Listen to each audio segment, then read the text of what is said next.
next black bar. When does that black bar hit that one?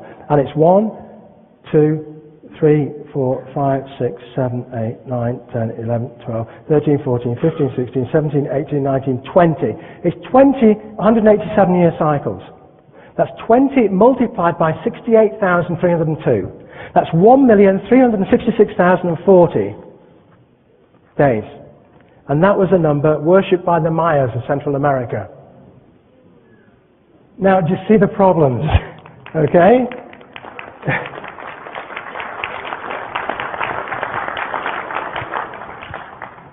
This is a mosaic sun shield from Monte Alban in Mexico. It's a sun shield. It has 4 arrows. It has 85 golden loops or sunspots, and it has 11 pendants. 4 times 8 times 11 multiplied by 365.25 comes out to be 1,366,040 days. So now you know what you're up against. We know what we're up against. These guys weren't the chimpanzees flying around in trees eating bananas like the archaeologists tell us. These people were smarter than we are today. And if we look at the sunspot graphs, we understand why civilizations rise and fall with sunspots. Because we know sunspots affect fertility. We know how they affect fertility. They affect the particles coming off the sun. That affects the brain. That affects the production of hormones. So every time we get a sunspot cycle, the pharaohs died out. The early Greeks died out. When we have a maximum, we have a pyramid maximum. The Mayas died out in AD 750. The Incas died out in 1530. All because the sun failed their fertility needs. There were no babies being born. Not only were there no babies being born, but when that magnetic field reverses, when that neutral warp reverses, what happens to the sun? Well, we can see what happens. If the sun's magnetic field goes that way, if it twists on its axis like that, the Earth turns on its axis upside down, and we have a pole shift. Now, of course, that doesn't happen every time. These are magnetically coupled. If that moves that way, that moves that way. If that moves that way, that moves that way. It's like a compass needle. If you've got a compass, it follows the magnetic field of the Earth. So we know the Maya, we know from that mosaic sun shield that the Maya knew the correct number for the sunspot cycle because they encoded it in that mosaic sun shield. And we need to ask, why did they worship another number 520 days longer? 1,366,560 days long. And they measure their calendar from the year 3113 BC. Because they knew in the year 3113 BC, 5,000 years ago, the magnetic field of the sun reversed. They know that. And the planet Venus reversed. The Earth did not reverse because we're further away. But they called it the birth of Venus. And that's why Venus now is rotating upside down. And it's very slow because it used to rotate that way quickly, but when it got turned upside down, it slowed down. One day it will stop and start turning the other way again. So they called it the birth of Venus. But I began to suspect as the books came along, before we do that, I'll just show you Machu Picchu. Machu Picchu, we all know it's in the sky in Peru.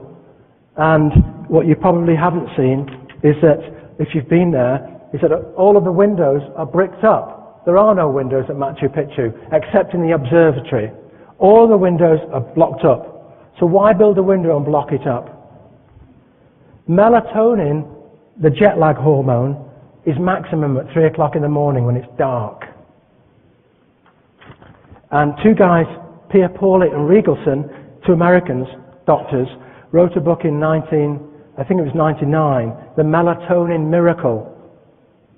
And they said not only does melatonin affect fertility, but electric fields decrease fertility. So if you're in Machu Picchu and you want to get rid of the electric fields, what do? You earth bond all of the stones in the building to short circuit the electrical energy to ground. And this is why all the stones at Tiwanaku in Bolivia and in Peru have these copper straps in the concrete, in the enchased blocks. So during the Inca minimum, they had a sunspot minimum. And when we have sunspot minimums, we have a mini ice age. When we have a mini ice age, we have less evaporation of the water from the oceans. So why didn't everybody in the world die out when we had a sunspot minimum? Because around the equator, around Mexico and Peru, either side of the equator, they had less melatonin and less fertility. It was a sunspot maximum, so we had more X-rays coming off the sun, so we had more spontaneous fetal abortion from the X-rays. X-rays are dangerous if you're pregnant. We had a sunspot minimum, so there was less rain globally, all around the world.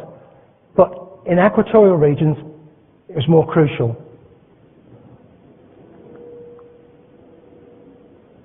So that the people around the equatorial region had famine as well as drought. Okay, who cares? Who cares? Well, this, as I said, this stuff is very, very important. In 1967, a British biologist, Janet Harker, wanted to know, how does a cockroach know when it's midnight? How can it get out of bed at midnight, run around for 6 hours, and then get tired again and go back to bed? So what she did was, she got a cockroach on an electron microscope, she put it to sleep with a little bit of chloroform, she cut its head off with an electron microscope and a scalpel, she put a grid on top of the cockroach with 100 little grids in it, and she got a little soldering iron, and she burnt a hole in one of the squares and put its head back together. Next day, got up at midnight. Next day, she got a different cockroach, and she burnt out the next square. And she did this over and over again, and eventually she reached a part of the brain which, when she burnt it out, it didn't wake up at midnight, and it didn't go to bed. It just ran around continuously. So she said, that must be the biological clock. She said, how can I check? So she got an Australian cockroach and she flew one in. And she put his clock in the English cockroach, and she put the English clock in the Australian cockroach, and they both went to bed at the opposite time. So she said, it must be the clock. And then she said, I wonder what will happen if we put 2 clocks in one cockroach. So she put 2 clocks in one cockroach, and every time they got cancer and died. Okay, so let's have a look what's going on. Here we have the sun. The sun's giving out radiation, don't forget. And there's 4 patterns of radiation. This diagram shows the pattern 1, 2, 3. In other words, this particular month, number 4 was burned out. So we have this rhythm, this beat, a 1, 2, 3 beat. 1, 2, 3. So this sperm and the egg, they come together, and the sun is showering 1, 2, 3 on this particular baby, on this particular fetus or zygote. This sperm, as it enters the egg, and it starts developing and dividing its cells. And the baby starts developing cells as it's radiated by this sunshine with a 1, 2, 3 beat. The cells grow, the cells divide, more cell growth, the hormone systems develop. The hormones then feed a signal back to the biological clock, and the biological clock says 1, 2, 3. Good, it's great.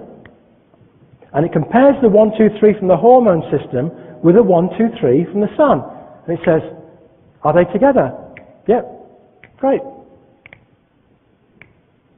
Okay, the sun goes around again, and the sun says, more cells. So the cells divide, and they go around, and there's no problem, great. And the organism grows a bit bigger, they get more hormones, more cells, and it grows and grows and grows. So we have a parity checker in the brain, the pineal gland, to make sure that they're both, we don't want that. We want them both together, the same code, because we know we've got a healthy baby. What happens if we change the code? Look at this situation. We have the same code coming from the sun, 1, 2, 3, but now you've got a carcinogen coming into the system. Coffee, tobacco, any carcinogen that changes its metabolic rate. Now we've got 1, 2, 3 from the sun here, but the carcinogen's going, hey man, this cigarette's making me go really quickly.